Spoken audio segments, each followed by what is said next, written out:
आइए सुनते हैं एक छोटी सी कहानी, चोट के निशान। रमेश ने आज फिर गुस्से में रेखा को धक्का दे दिया। रेखा का सिर दीवार से टकराया, खून बहने लगा। वो बेसुध होकर गिर पड़ी। इधर रमेश तमतमाते हुए घर से बाहर निकल गया। उधर रेखा वहीं पड़ी सिसकती रही, तड़पती रही, किसी तरह खुद ही खुद को संभालने की कोशिश करती रही, क्योंकि यह सब रेखा के लिए अब नई बात नहीं रह गई थी। रमेश अपनी सारी कुंठाएं यूं ही रेखा पर ही तो निकाला करता था।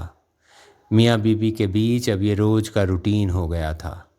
कभी तो रमेश का मन बदलेगा, यही सोचकर रेखा बरसों से अपने पति का जुल्म यूं ही चुपचाप सहती रही है।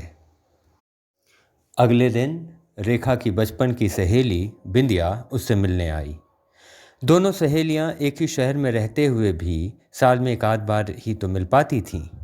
रेखा के माथे पर यह चोट के निशान देखकर बिंदिया ने जिज्ञासा से पूछा, अरे यह चोट कैसा? अब रेखा क्या जवाब देती? कैसे कहती कि रमेश ने उसे नहीं नहीं, पति की शिकायत वो कैसे कर सकती है? पति तो परमेश्वर होता है ना।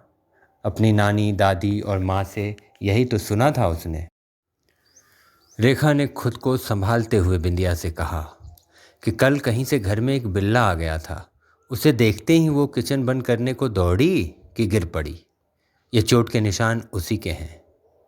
पल भर के लिए बिंदिया और रेखा की नज़रें मिलीं। बिंदिया की आंखों में आंसू आ गए। उसे भी याद हो आया कि अभी पिछले सप्ताह ही तो उसने भी मालती को कुछ ऐसा ही कहा था कि अपनी गली में एक पागल कुत्ते से बचने के लिए भागते समय वो कैसे गिर गई थी, जबकि सच तो यही था कि उस दिन बिंदिया के पति महेंद्र ने शराब के नशे में उससे खूब मारपीट की थी।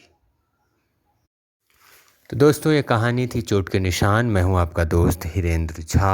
आपको ये कहानी कैसे लगी हमें कमेंट करके ज़रूर बताइएगा।